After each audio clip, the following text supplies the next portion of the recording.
Hello friends, सार्थ academy की learning प्रक्रिया में आपका स्वागत है। अभी बहुत ही टेम्परामेंट बना हुआ है सीबीएसई बोर्ड एग्ज़ाम को लेकर के।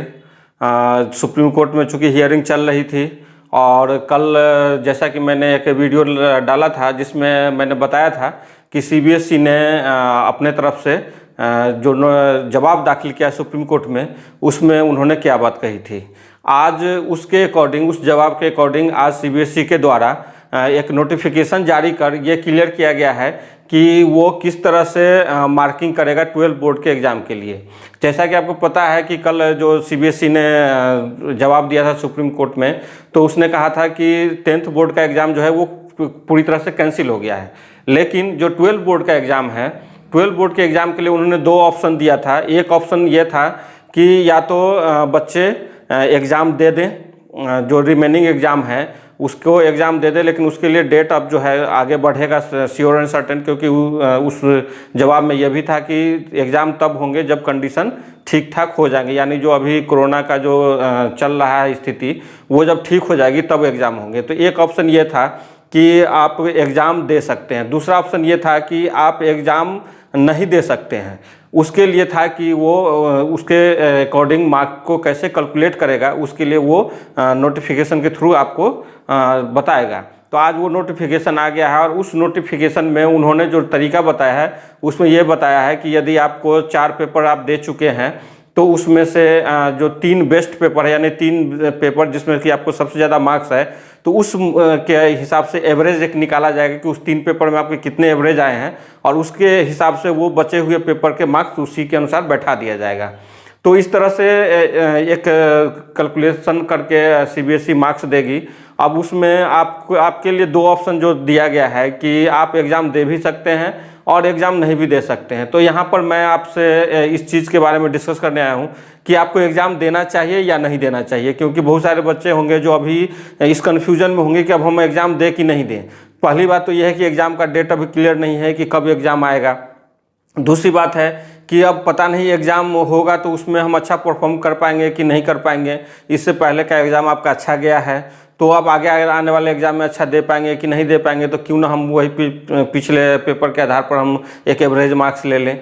तो ये कई सारे कन्फ्यूजन अभी आपके मन में उठ रहा होगा, कई सारे सवाल उठ रहे होंगे। तो उसमें मैं थोड़ा सा अपना विचार देना चाहूँगा कि मेरे हिसाब से आपके पास जो ये दो ऑप्शन है कि आप एग्ज़ाम दे भी सकते हैं और आप एग्ज़ाम नहीं दे करके एक एवरेज मार्क्स ले सकते हैं।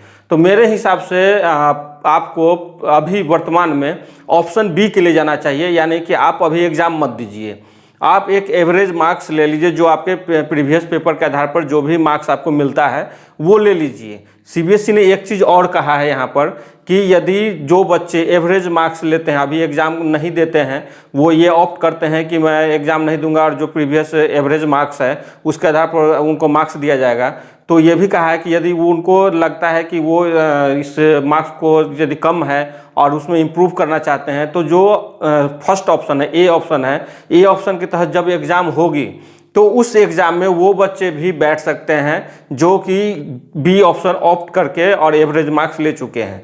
तो जब ये बच्चे उसमें एग्ज़ाम में बैठेंगे और उस एग्ज़ाम में उनको जितना मार्क्स आएगा वही मार्क्स फाइनल होगा।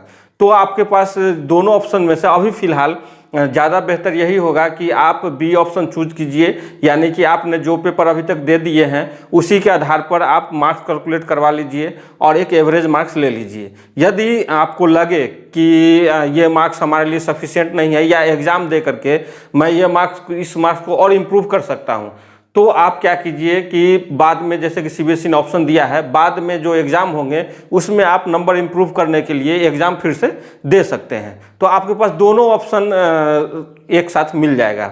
मेरे हिसाब से आपको इसी के लिए जाना चाहिए और जो भी इस तरह का यदि आप करते हैं तो नो डाउट आपको ज़्यादा बेनिफिट होगा। यदि आप अभी एग्ज़ाम के लिए ये कहते हैं कि नहीं मैं एग्ज़ाम दूंगा, तो एक्चुअली एक चीज़ आप और देखे होंगे कि इसमें 15 जुलाई को रिजल्ट निकालने की बात की गई है। 15 जुलाई को केवल उन्हीं का रिजल्ट निकलेगा जो सेकेंड ऑप्शन यानी बी ऑप्शन ऑप्ट करते हैं कि मैं एग्ज़ाम में अपेयर नहीं होऊंगा और एक एवरेज मार्क्स लूँगा, तो उनका 15 जुलाई को रिजल्ट आ जाएगा। और जो ये ऑप्ट करते हैं कि मैं एग्ज़ाम दूंगा, तो उनका रिजल्ट जब तक एग्ज़ाम नहीं हो जाता है तब तक क्लियर नहीं होगा।